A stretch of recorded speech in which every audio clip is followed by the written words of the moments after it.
खरा साहब, एक चीज मैं आपसे पूछूंगा, फिर इतनी शानदार आपकी लोन ग्रोथ डबल डिजिट में, आपकी एनआईआई ग्रोथ शानदार रही है इतनी, आपका ग्रॉस एनपीए जो है वो ऑलमोस्ट प्राइवेट सेक्टर बैंक के लेवल पर आ गया है, नेट एनपीए उस लेवल पर आ गया है, आपकी रिटर्न ऑन इक्विटी कंसिस्टेंटली 20% पर रही है, तो आपको लगता है कि मार्केट आपके साथ थोड़ा अनचैरिटेबल है, आपको प्राइवेट बैंक का वैल्यूएशन मिलना चाहिए? ये कुछ ऐसे मिथ्स मार्केट में रहते हैं कि पब्लिक सेक्टर एंटिटी है, ये सस्टेनेबल रहेगा नहीं रहेगा, लेकिन हम लोगों ने पिछले कई क्वार्टर से हमने लगातार बहुत अच्छे रिजल्ट्स दिए हैं। मेरा मानना है कि मार्केट इस फैक्ट को रियलाइज करेगी और शायद हम लोगों को, हमारे स्टॉक को रिवार्ड करेगी। वैल्यूएशन होती है उसमें एक सम ऑफ द पार्ट्स में एक आपकी सब्सिडीज का बहुत बड़ा रोल होता है। आपने ऑब्वियसली एसबीआई लाइफ इंश्योरेंस को लिस्ट कराया हुआ है, एसबीआई कार्ड्स को लिस्ट कराया हुआ है।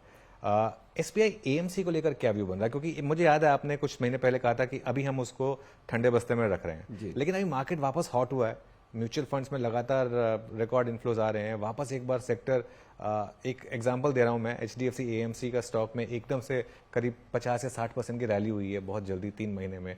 एक रीलुक का मन हो रहा है क्या उसको मोनेटाइज करने के लिए? देखिए, ऐसा है कि एएमसी में कैपिटल का तो इतना रिक्वायरमेंट नहीं रहता है, तो ये तो एक्चुअली ये एक इंडस्ट्री ऐसी है जो कि लाइट कैपिटल इंडस्ट्री है, तो इसमें नॉलेज बेस का ज़्यादा रिक्वायरमेंट रहता है। तो इसी कारण से हम लोगों ने फिलहाल इसके ऊपर कोई विशेष रूप से हम ध्यान नहीं दे रहे कि इसको हम आईपीओ वगैरह करें, और आने वाले दिनों में देखेंगे, अगर कुछ आवश्यकता हुई, कुछ कैपिटल की रिक्वायरमेंट होगी यहाँ पर, तब देखेंगे। लेकिन अभी तो इसका नेटवर्क काफ़ी अच्छा है और ज़्यादा इंपॉर्टेंट यह है कि इनकी स्कीम्स अच्छा परफॉर्म करें, जिसके ऊपर कि हमारा पूरा ध्यान है। नहीं, बिल्कुल, काफ़ी अच्छा कर भी रहे हैं आप। मैं एसबीआई म्यूचुअल फंड की मैनेजमेंट से लगातार मिलता रहता हूँ, काफ़ी वहाँ पर भी रेवोल्यूशनर हुआ है। तो आप तब तक नहीं लाएंगे जब तक आपको कैपिटल की जरूरत होगी, मतलब सिर्फ इसमें अपॉर्चुनिस्टिक कैपिटल रेजिंग नहीं होगी, इसमें कोई ज़रूरत नहीं है, इसमें कोई ज़रूरत नहीं है।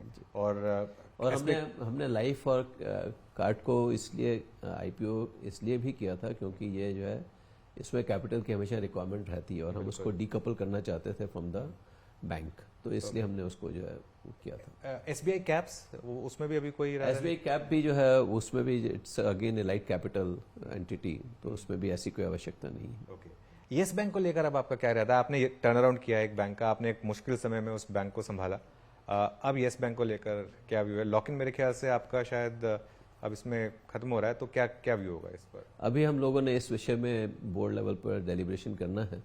जब एक बार बोर्ड लेवल पर डेलिब्रेशन करेंगे तो कुछ व्यू बनाएंगे। आरबीआई की तरफ से आपको कोई इसमें डायरेक्टिव है क्या? ऐसा कुछ नहीं है फिलहाल, लेकिन हम लोगों को जैसे हमारा टाइम पीरियड इसमें होगा, तो हम लोग इसमें लॉन्ग टर्म इन्वेस्टर तो नहीं थे, लेकिन अब जैसे जैसे इसके ऊपर एक व्यू लिया जाएगा बोर्ड में, फिर हम कुछ आप लोगों से सबसे शेयर करेंगे। इसमें लेकिन आप इंडिपेंडेंट डिसीजन ले सकते हैं, इसमें आपको आरबीआई से किसी अप्रूवल की? हाँ जी, अप्रूवल तो चाहिए रहेगा, लेकिन फिलहाल अभी उस स्टेज पर नहीं पहुंचे कि हम आरबीआई के पास जाएं।